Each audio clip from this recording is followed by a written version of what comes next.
aside from the changes in college athletics outside of this program, the Integrate Blue is possibly going to change things within it.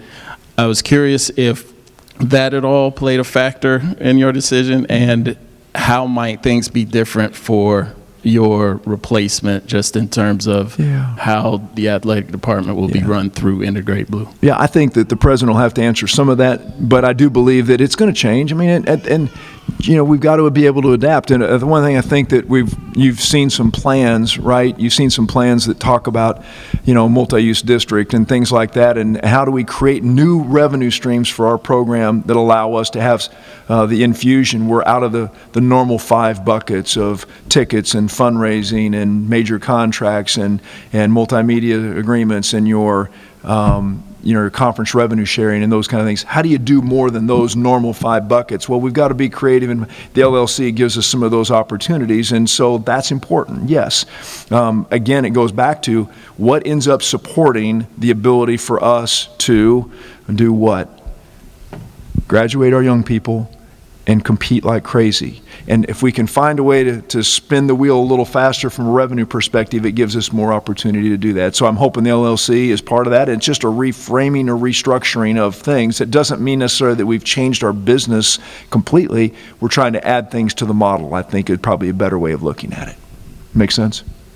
John. Mitch, as you talk about handing the baton off, what do you envision for your role moving forward in either helping pick your successor or provide advice or whatever you want to do moving down the line? I'm not going to pick my successor. That is not my role. This is the university's search, and I will not be involved in it. If they ask my advice or ask for my opinion, I'm glad to give it, but this is the president's search, and it is his search. In terms of being around, I was always appreciative when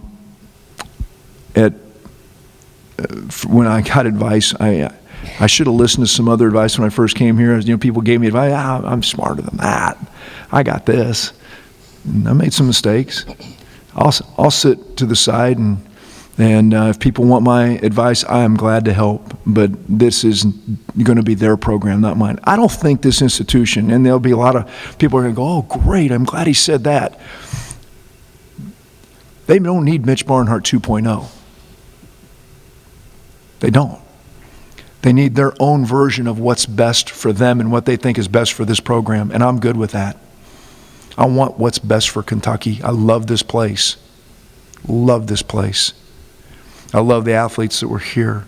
I love the coaches that are going to remain. I hired all of them, except Harry. Harry's been here longer than anybody. Harry, I didn't hire you. I sort of did. I got you into the full-time status, coach. They're my coaches. I want them to be successful. And if making a change in what I've done or how I've done it, and I didn't like what I did, change it. It's okay. I'm unoffendable. It doesn't bother me. That's okay.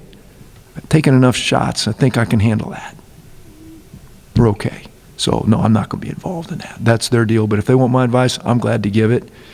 I just want to teach young people at this point in time.